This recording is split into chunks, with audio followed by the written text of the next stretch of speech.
Man, you need some Liberty stickers for the back of your truck. At LibertyStickers.com, they've got great state hate, like Pearl Harbor was an inside job. The Democrats want your guns. U.S. Army, die for Israel. Police brutality, not just for black people anymore. And government school, why you and your kids are so stupid. Check out these and 1,000 other great ones at LibertyStickers.com. And of course, they'll take care of all your custom printing for your band or your business at TheBumperSticker.com. That's LibertyStickers.com. Everyone else's stickers suck. All right, y'all. Welcome back to the show. It's the Scott Horton Show. I'm him. ScottHorton.org is the website. You can find my full interview archive there. More than 2,800 interviews now, going back to right around this time, 2003. And you can find me on Facebook, Twitter, and YouTube at /Scott Horton Show. Of course, we're live here from 11 to 1 Texas time every weekday, less Thursday, on No Agenda Radio. And our next guest is Jonas Siegel, and he is Project Manager and Outreach Director at the Center for International and Security Studies at Maryland, the CISSM. And he contributes to the Center's Nuclear Past, Present, and Future project. Welcome to the show. How are you doing? Great. Thanks for having me, Scott. Well, you're very welcome. Thank you very much for joining us today. I am afraid to admit to you, but I will because it's the truth. I did not read your whole study. I did not have time. Yosef Butt sent it out in the email this morning, and so I did have a little bit of a chance to breeze through it, but mostly I just read the press release here, the executive summary. But I'm going to read the whole thing later, even after I interviewed you, because I really want my best education I can get on this subject. It's media coverage of Iran's nuclear program by you, Jonas Siegel, and Saranaz Barfaroush. I'm sorry, I said that wrong. Would you like to say it correctly for me? Saranaz Barfaroush. Okay, there you go. My apologies. Okay, so what are your major conclusions in this study? Well, you know, this is an interesting subject in part because of the conclusions of many studies post U.S. invasion of Iraq in 2003 that news coverage contributed to had a distorting effect on public understanding and the decision to go to war in 2003. So we were quite interested in trying to understand how news coverage was particularly affecting the policy debate about Iran's nuclear program, what to do, and so we looked at 6 newspapers, 3 English, 3 British papers, and 3 American papers, and looked at a variety of time periods over the last 4 years where there was heightened coverage of Iran's nuclear program, and we had some pretty interesting findings. Not surprisingly, some of the characteristics of the coverage pre-Iraq war remain part of the coverage of Iran's nuclear program. In particular, there's a pretty clear focus on the he said, she said aspects of the policy debate going on in Washington and Europe and, frankly, globally. And with that, there's a kind of a lack of understanding and explanation of the fundamental issues that should be informing both policymakers and the public's assessments of Iranian nuclear capabilities. Right. And, you know, what's funny about that, and there's so much here, but first of all, TV is way worse on every issue, right? Because they just take their cues from the newspapers, but then they give, you know, half a paragraph worth of explanation of what wasn't any good in the first place. Sure. No, for a lot of reasons, we purposefully stayed away from looking at a network and cable news coverage of this issue, in part because there's so much of it, right? 24-hour news stations have lots of material, and so there would be lots more material for us to comb through, but also because, their agendas are in part set by many of the major newspapers, in particular the 3 that we looked at, the New York Times, the Wall Street Journal, and the Washington Post. And so they take their cues in large part from many of the publications and their understandings of the issues. So. Mm-hmm. Now, by the way, as a kind of side note here, or not really a side note, did you guys look at the Christian Science Monitor? Were they included in your study here?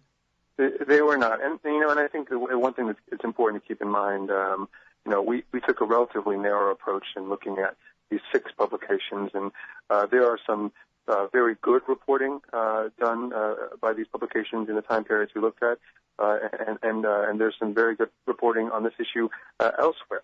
And so by no means are the findings of the study meant to be generalized to kind of all reporting on this issue. Right. So that's something to keep in mind when you look at the findings. Right. I was just thinking, wouldn't it be nice, or, I mean, in my opinion, I'm not necessarily asking you this, but it would be nice if when they did the he said, she said, that he was Scott Peterson at the Christian Science Monitor, because he could actually just sit down and tell you the facts. There are reporters who really understand such complicated nuclear and treaty issues. Like you said, there really is good journalism on this, but they don't ever report that. When you say he said, she said style arguments, you mean the U.S. accuses Iran of this, and Iran says, we'll wipe you off the map, and blah, blah, blah, and that's all they ever talk about. They never say, hey, everyone, you're an adult. Here's what you need to understand that is factually known about Iran's nuclear program and the various positions of the various states on this issue. They don't do that. And that's exactly right. I mean, the he said, she said characteristic of coverage really is a matter of looking at the officials who are engaged in this issue, both in the United States, in Iran, in Europe, in China, in Russia, and trying to kind of understand what's going on based on what these officials are saying. One of the interesting findings of the study is that more than 60% of all sources from these newspapers on coverage of Iran's nuclear program were officials from those countries. So a large majority of the people who are talking about this issue in newspaper coverage are officials, and so they have certain restrictions on what they can say. They have kind of a more narrow framing of what is possible, the kind of outcomes that they would like to see, and they're also looking to constantly, kind of rebut or play up against what other people are saying on these issues. So there's a lot of politicking, a lot of kind of maneuvering, political maneuvering that goes on in official in the official discourses, so to speak. So that, and if that's the largest part of the coverage, and that's those are the voices most being heard, then you're going to get a distorted view of what is going on, what is possible, and that's one of the main findings of the study. Right, the lack of precision, as you put it in this executive summary here. And you know what? It's fair enough, right? I mean, hey, I'm just a regular guy, too. And when somebody says nuclear to me, I think, hey, somebody call a mathematician. What the hell do I know about nuclear, this, that, or the other thing? And just like everyone else, I got to defer to experts. I'm lucky I know experts who aren't liars. But for everyone else, they're stuck with whoever David Sanger's talking to. And so they're, up the creek without a paddle. I mean, I think one of the larger issues is that there is a relative lack of understanding of the nuclear nonproliferation regime, of kind of the nitty-gritty of the underlying norms and legal standards that govern nuclear conduct among the public. Most people don't think about these things. At the same time, they're really important. Government officials think about them. Government Iran, the government of the United States. European governments, the Russian government, these governments pay attention to the non-proliferation regime. It means something to them, and a lot of their policy decisions are governed by these kinds of international laws and more largely speaking, international security norms. And so, when these things aren't understood by a large part of the public, it kind of becomes very difficult for there to be a very well-educated polity. And for there to be the kind of give and take and influence among the public and policymakers on issues like this. Mm-hmm. And now, in this, where you talk about a failure to provide adequate sourcing, are you most referring there to anonymous claims in the major newspapers? Not necessarily, actually. We found that there's among all the types of sources that newspapers relied on, unnamed sources really were made up a very small part of the total number of sources that were used. What we're really talking about is that when newspapers and reporters paraphrase certain understandings about Iranian nuclear capabilities and intentions, they often do so without necessarily saying where they get this understanding from. And what are the other ways, other understandings or estimates of Iranian nuclear capabilities and intentions that are out there? And how do you square some of the contradictions that exist between different ones that are out there? It's by no means a clear picture. The United States government thinks one thing. The Israeli government, the German government, and parts of the British intelligence agencies think different things about Iranian nuclear, their nuclear program and their nuclear operations and intentions. And so, trying to present a clear picture to the public often requires reporters and editors to talk about, well, where are you getting this information from? Are you, is what you're suggesting? Is this what everyone believes, or is this only what some people believe? And why do they believe this? And what are the questions that exist about even a relatively well-founded estimate of Iranian capabilities? So that's what we mean by kind of inadequate sourcing. We don't know who exactly is saying from where they're drawing their information. Right, and then a lot of times that's just the background, right? The assumption behind the actual text that you're reading. And so that's where you can get really way off track, right? Is sure taking, a particular view unexplained.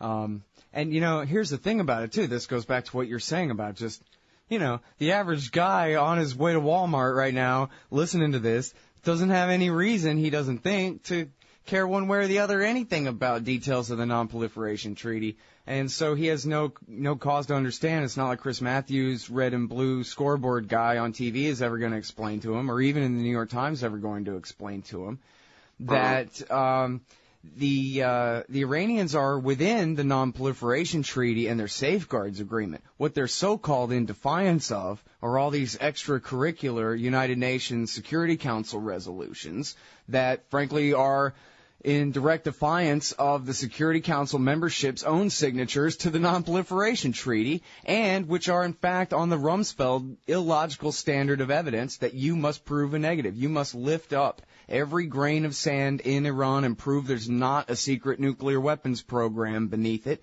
and you must answer an endless list of questions based on what everybody already knows are at least dubious, if not outright Israeli forgeries in the alleged studies documents. Even Ali Heinonen, the hawk from the IAEA, says he didn't believe in them, and yet, oh well, these documents serve as the basis for 100,000 questions that the Iranians must answer. Otherwise, the IAEA can't prove that their entire program is peaceful. So, in other words, never, ever, ever in 1 million years can the Iranians ever prove that what they're doing is peaceful. All we have is a complete and total lack of evidence that it isn't.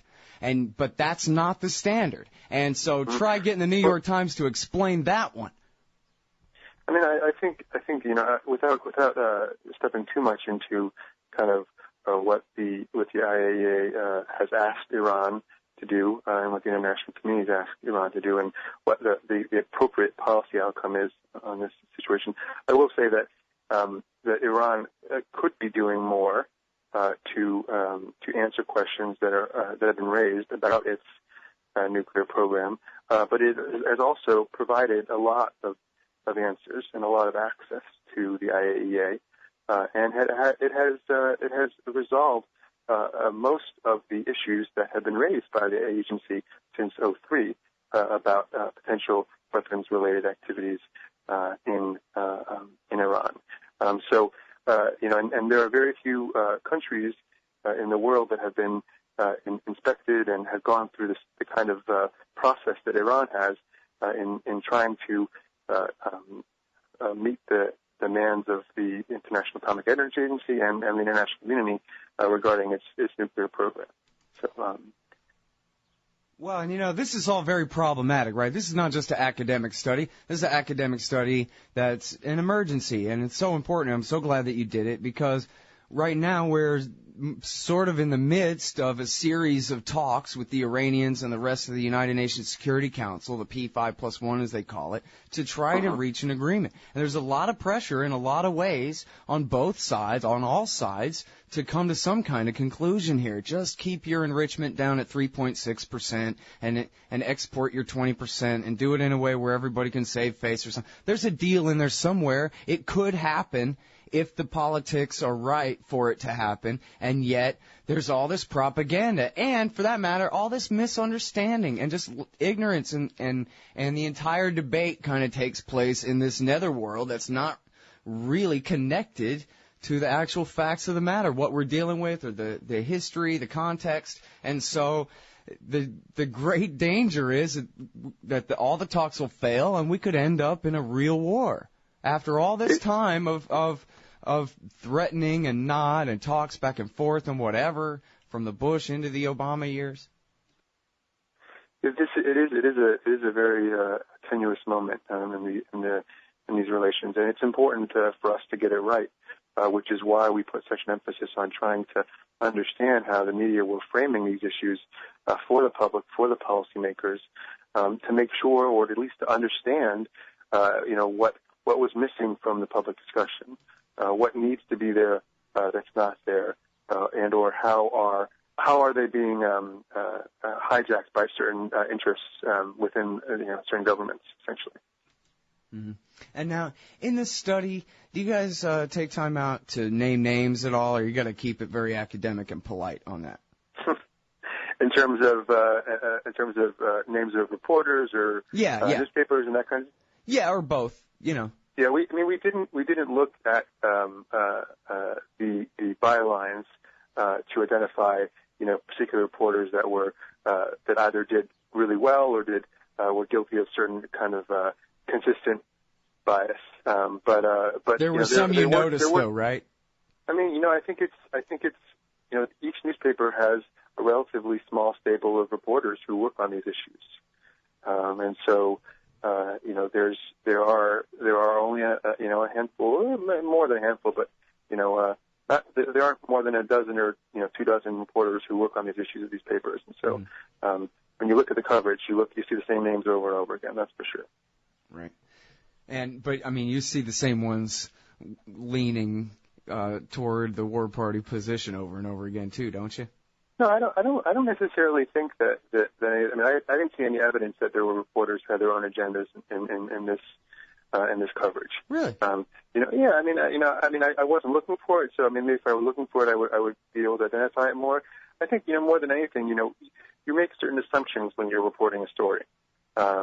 You come in with kind of a ground level of understanding of the issue or kind of a particular outlook on the facts, and that has subtle and sometimes not so subtle influences on who you talk to, how you frame the coverage, what conclusions you get to, who you leave out of the coverage.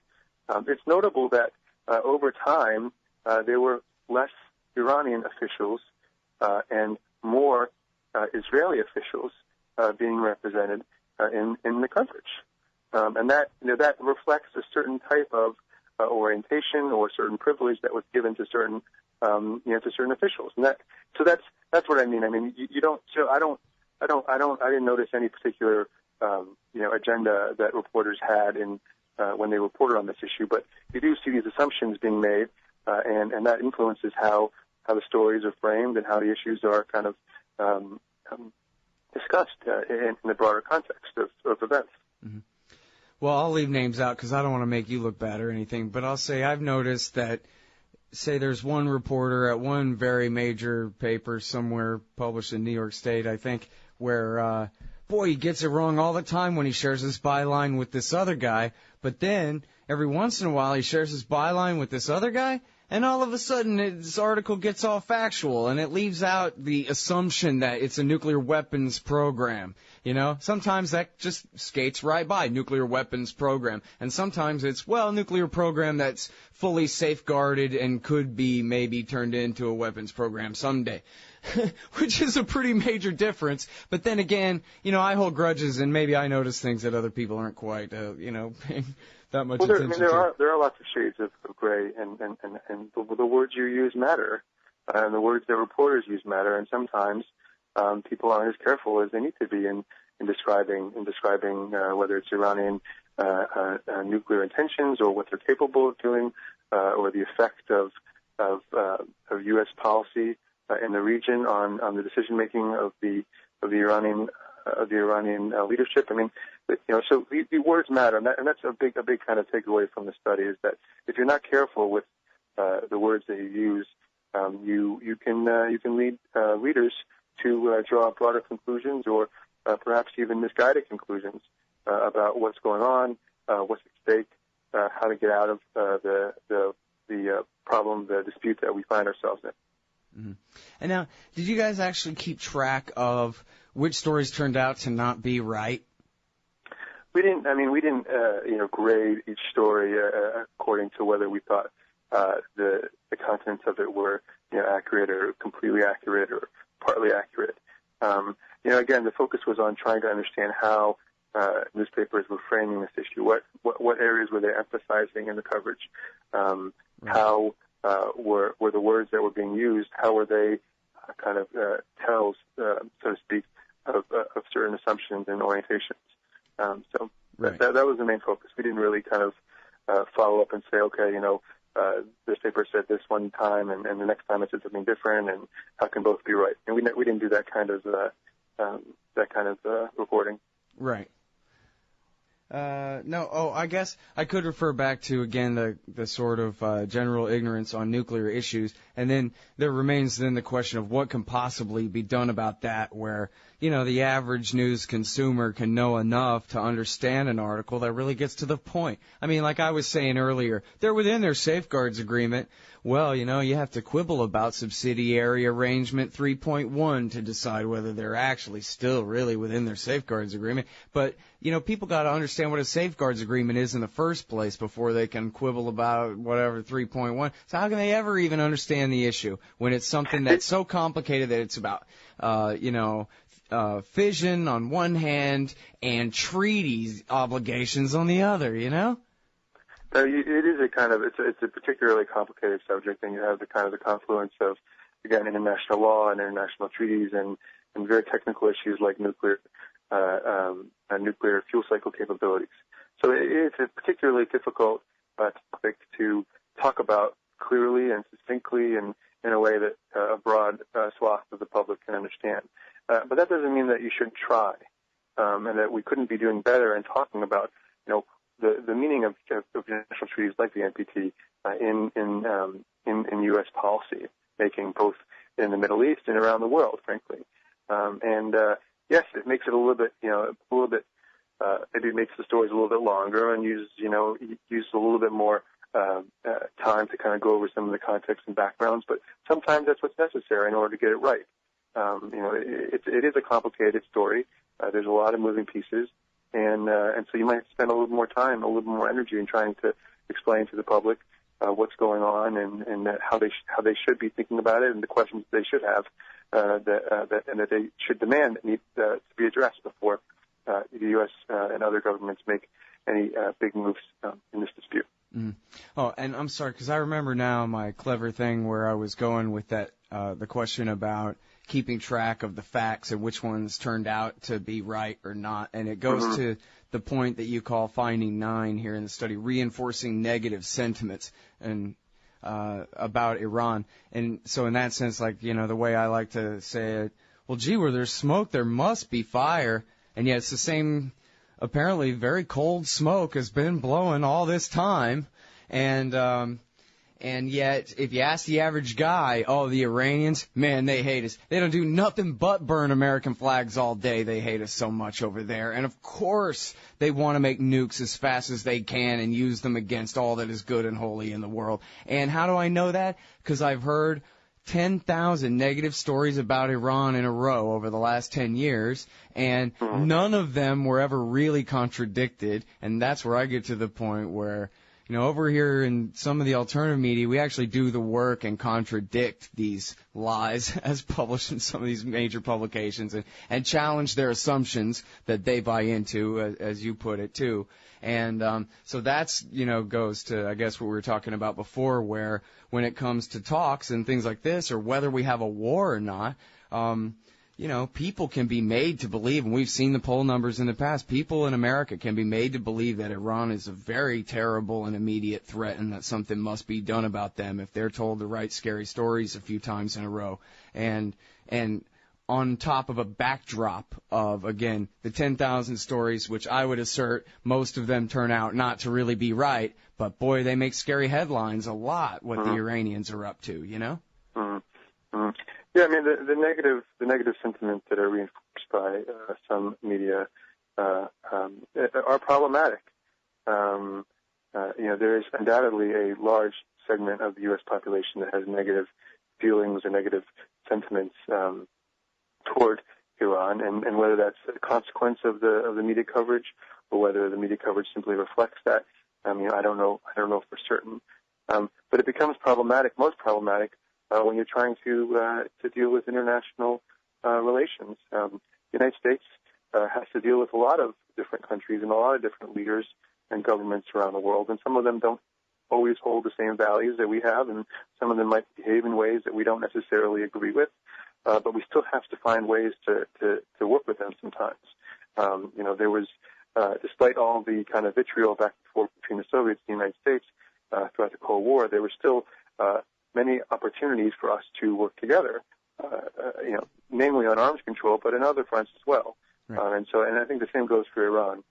Despite what some people feel about Iran, Iranian leaders, and the Iranian government, and the activities of the Iranian government, it doesn't mean that we have to kind of that we can't deal with them, that they're not necessarily rational actors who can be negotiated with, and so these are the kinds of we have to avoid being kind of blinded by whatever underlying sentiments exist, and try to look at the issue a little bit more broadly, and recognize that sometimes we have to deal with people who don't think like us, and or who may think like us, but may have a different preference as to what the outcome of any particular situation would be. And so we gotta find a way to deal with people sometimes who we don't always agree with, and who don't always see the world the same way we do. Right. Very well said. All right. Well, thank you very much for your time, Jonas. I really appreciate it. Absolutely. Thanks a lot, Scott. All right. That is Jonas Siegel. The report is Media Coverage of Iran's Nuclear Program, an analysis of U.S. and U.K. coverage 2009 through 2012. It's by Jonas Siegel and Saranaz Barfarouche. I think that was pretty close. At the Center for International and Security Studies at Maryland. And Jonas there is the project manager and outreach director. Hey y'all, Scott Horton here for the Council for the National Interest at councilforthenationalinterest.org. CNI stands against America's negative role in the ongoing Israeli-Palestinian conflict, the war party's relentless push to bomb Iran, and the roles played by twisted Christian Zionism and neocon-engineered Islamophobia in justifying it all. The Council for the National Interest works tirelessly to expose and oppose our government's most destructive policies, but they can't do it without you. Support CNI's push to straighten out America's crooked course. Check out the Council for the National Interest at councilforthenationalinterest.org and click Donate under About Us at the top of the page. That's councilforthenationalinterest.org. Hey y'all, Scott here. Like I told you before, the Future Freedom Foundation at FFF.org represents the best of the libertarian movement. Led by the fearless Jacob Hornberger, FFF writers James Bovard, Sheldon Richmond, Wendy McElroy, Anthony Gregory, and many more write the op-eds and the books, host the events, and give the speeches that are changing our world for the better. Help support the Future Freedom Foundation. Subscribe to their magazine, The Future of Freedom. Or to contribute, just look for the big red donate button at the top of FFF.org. Peace and freedom. Thank you. Oh, man, I'm late. Sure hope I can make my flight. Stand there. Me? I am standing here. Come here. Okay. Hands up. Turn around. Whoa, easy. Into the scanner. Ooh, what's this in your pants? Hey, slow down. It's just my... Hold it right there. Your wallet has tripped the metal detector.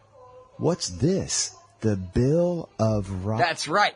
It's just a harmless stainless steel business card-sized copy of the Bill of Rights from SecurityEdition.com. There for exposing the TSA as a bunch of liberty-destroying goons who've never protected anyone from anything. Sir? Now give me back my wallet and get out of my way. Got a plane to catch. Have a nice day. Play a leading role in the security theater with the Bill of Rights Security Edition from SecurityEdition.com. It's the size of a business card, so it fits right in your wallet, and it's guaranteed to trip the metal detectors wherever the police state goes. That's SecurityEdition.com. And don't forget their great Fourth Amendment socks. Hey guys, I got his laptop.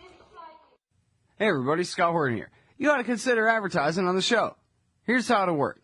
You give me money, and then I'll tell everybody how great your stuff is. They'll buy it, and we'll all be rich as Republicans. Sound pretty good? Shoot me an email, scott@scotthorton.org, and we'll work it out. Hey, all, Scott Horton here, inviting you to check out wallstreetwindow.com. It's a financial blog written by former hedge fund manager Mike Swanson, who's investing in commodities, mining stocks, and European markets. Wall Street Window is unique in that Mike shows people what he's really investing in and updates you when he buys or sells in his main account. Mike thinks his positions are going to go up because of all the money the Federal Reserve is printing to finance the deficit. See what happens at wallstreetwindow.com. And Mike's got a great new book coming out, so also keep your eye on writer MichaelSwanson.com for more details.